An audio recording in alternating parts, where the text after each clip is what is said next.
Very good morning, students of class 10th. Here I am Poonam Prasad again with the chapter Globalization and the Indian Economy of your economics, chapter number 4. Today we are dealing with the very important topic, and the topic is second last topic of your chapter, that is impact of globalization in India.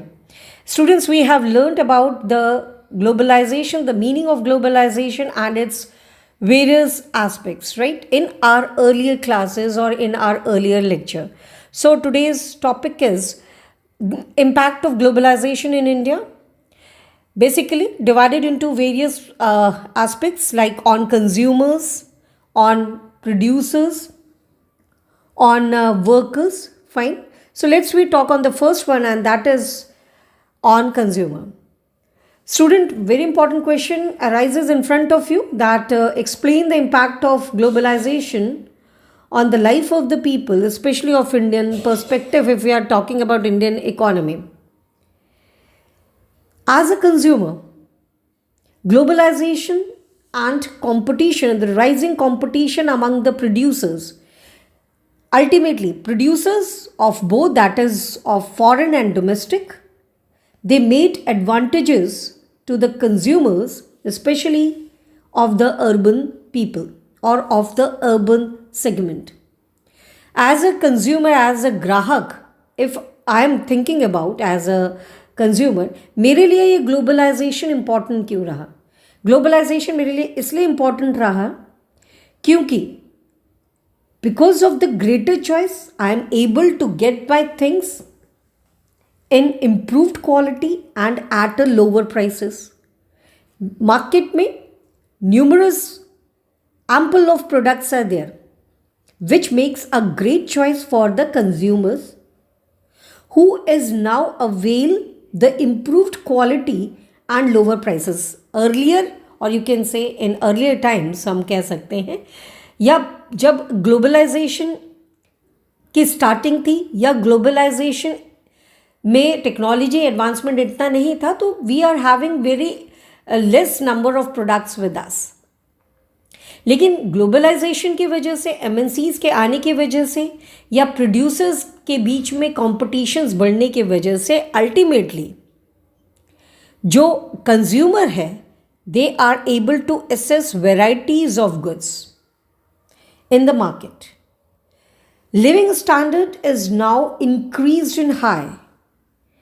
We are able to get the things at a cheaper prices, या अगर prices high भी है तो consumers are now able, middle class consumer भी अपने कीमती सामानों को वो EMI यानी इक्विटेबल मंथली इंस्टॉलमेंट पर they are capable to gain it.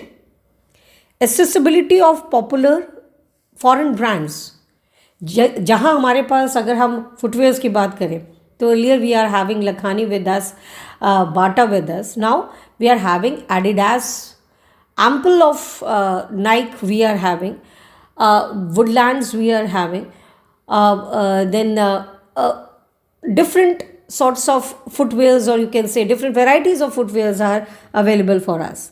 So ultimately it gives a popular foreign brands to assess for the, you can say for the consumers.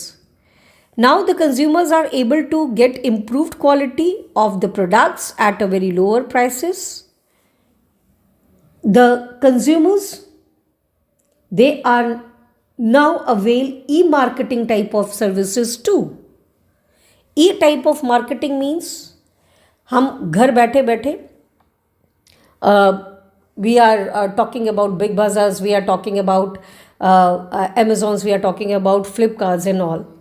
We are able to get the things at a doorstep, right? ये जो service providers हैं, ये service providers ultimately consumers को at a door step service providers हैं. तो हम कहीं ना कहीं अगर वी एज अ कंज्यूमर, ये पॉसिबल कैसे, एज अ कंज्यूमर्स के लिए ये पॉसिबल कैसे हुआ? Due to the process of the globalization. और आज के जो अगर हम पेंडेमिक एरेना में देखें तो जो डिलीवरीज हो रही हैं of your goods from the different parts of the country और the different parts of the world, वो ईजी है, एसेसिबल है, easily accessible for the consumer just by this e marketing. So हम ये कह सकते हैं we enjoyed a lot and we have increased our standard of living too. Fine students. So this is all about the impact of globalization on consumers. Next topic that we are is on the producers. It means that impact on the producers. So important question like explain the impact of globalization on the producers and the workers. So we talk on the first one, that is on the producers. Producers basically are in terms of when MNCs have come, MNCs have invested, they increase their investment in India. They have invested their capital, foreign capital in India for making profit and economic growth. So if we are talking about the first one, the positive impacts, we are dealing with it. But initially we have to talk on what MNC wants to say, what MNCs want to do. So basically they want to make a profit and for their economic growth, they invested huge amount of capital in India.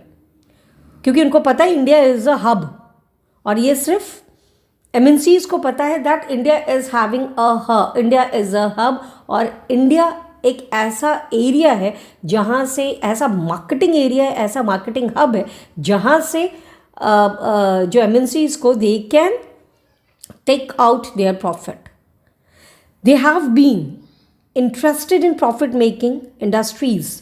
They wanted to invest, they wanted to establish manufacturing industries like cell phones, electronics, soft drinks, fast foods, banking system, etc. You have heard about, हम cell phone की ही बात करें, electronics की ही बात करें, तो LG, Panasonic, these all are the important companies जो कि MNCs है, जो कि भारत में आई हैं. These MNCs on one hand give varieties of products to the Indian consumers, on the other hand they generate employment too. अगर हम कहीं इसका एक पॉजिटिव इफेक्ट है, इम्पैक्ट है, तो यस, इसका पॉजिटिव इम्पैक्ट क्या है, ये इंडियन कंज्यूमर्स को क्या दे रहा है बेटा, वेराइटीज़ ऑफ प्रोडक्ट. ये MNCs इंडियन कंज्यूमर्स को वैरायटी ऑफ प्रोडक्ट्स दे रहा है. ऑन द अदर हैंड वो भारत में आके जब इस्टेब्लिश करें अपनी मैन्युफैक्चरिंग यूनिट्स, तो इसके वजह से they are able to generate the employment too, और वो इंडियन एम्प्लॉयज़ को हायर कर रही है. Indian consumers also they attracted towards foreign brands due to which MNCs earn huge profit.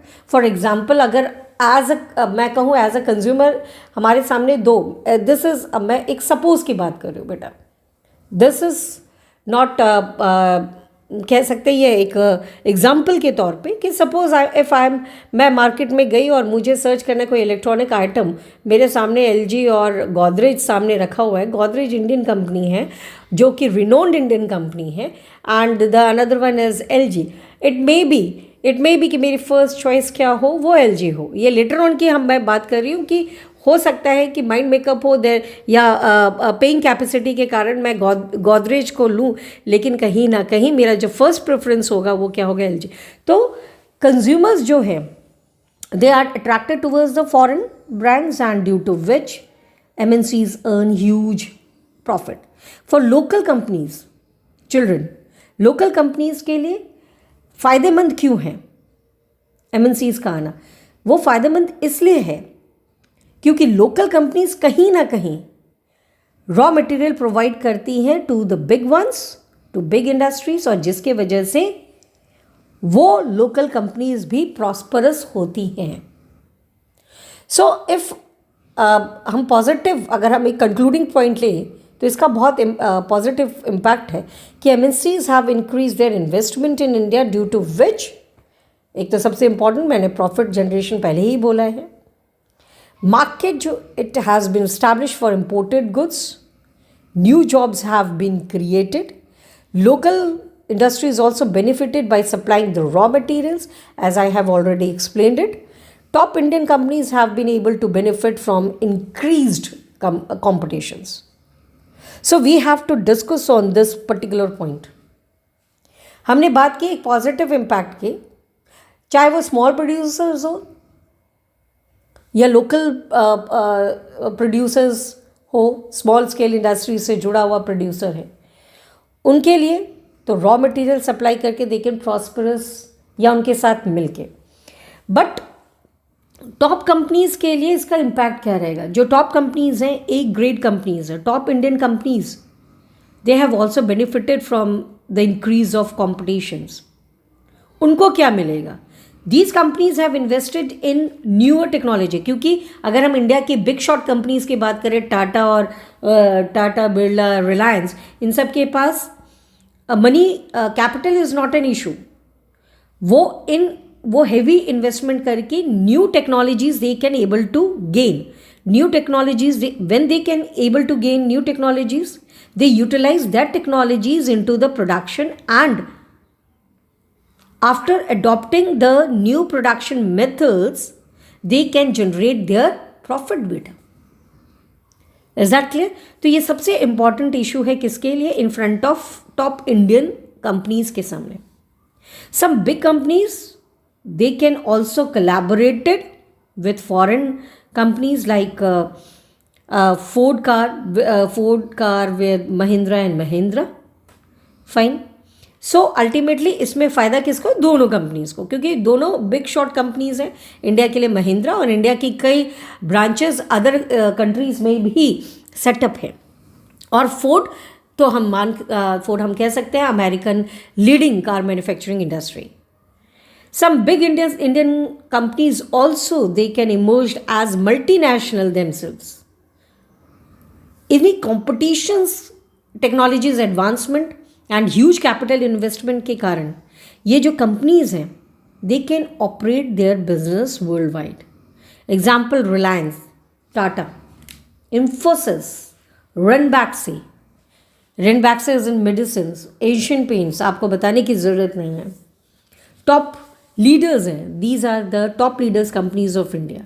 और उनके मैन्युफैक्चरिंग यूनिट्स या प्रोडक्शन यूनिट्स बाहर के देशों में भी इस्टेब्लिश्ड है. सो बाहर के देशों के लिए ये कंपनीज, ये Indian companies, they are termed as multinational companies. India also imported software technologies to the developed countries. Like Infosys is a brand in terms of, तो Infosys is a multinational company.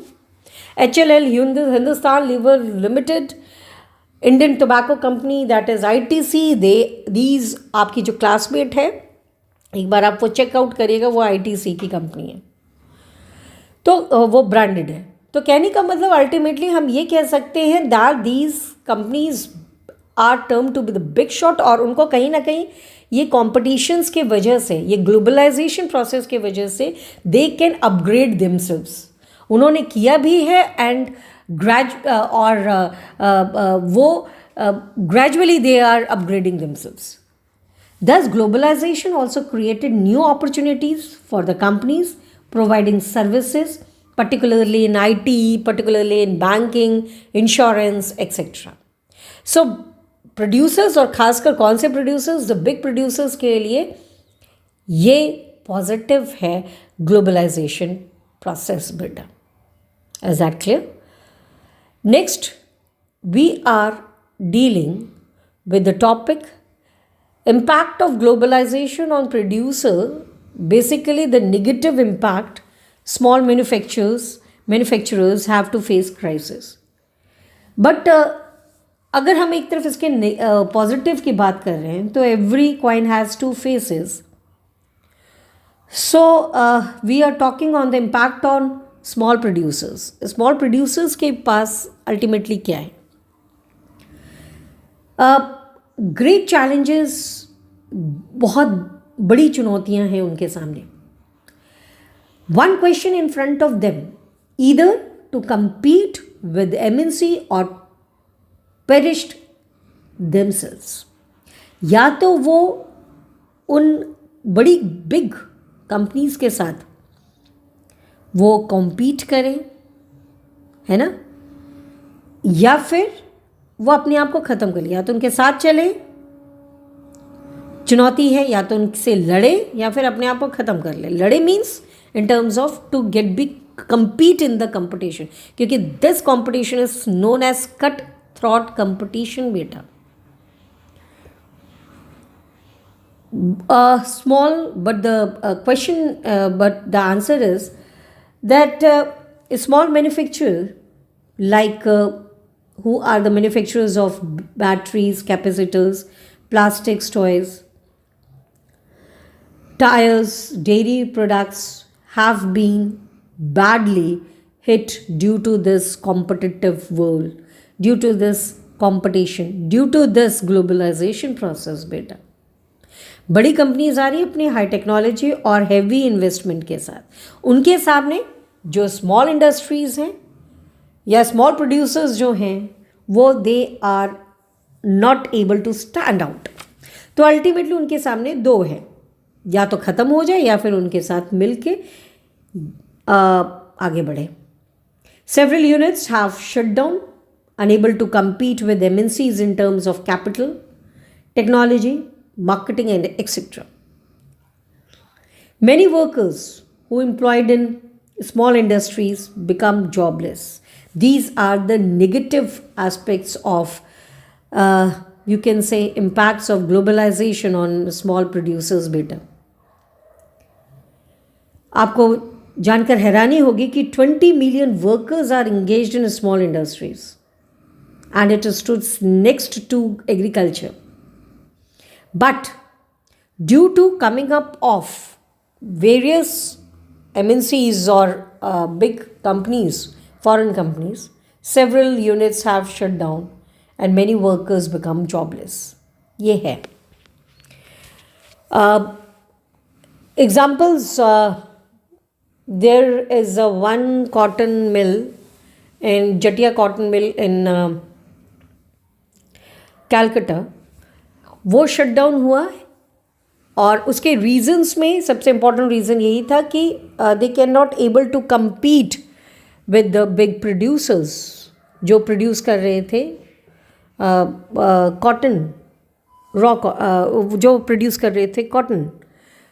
तो अल्टीमेटली दीज आर जो textile industries हैं या garment industries हैं वो ultimately badly impact होता है उनमें, या जो स्मॉल स्केल इंडस्ट्रीज़ हैं उसमें एक नेगेटिव इफेक्ट आता है due to the process of globalization. Next important जो इश्यूज़ है या चैलेंज है वो है impact of globalization on workers. Student, this is what we called it as off. So impact of globalization on workers. Students, the most important one. Due to the emergence of MNCs and fast globalization process, most employers these days, what they are doing, they prefer to employ the workers flexibly.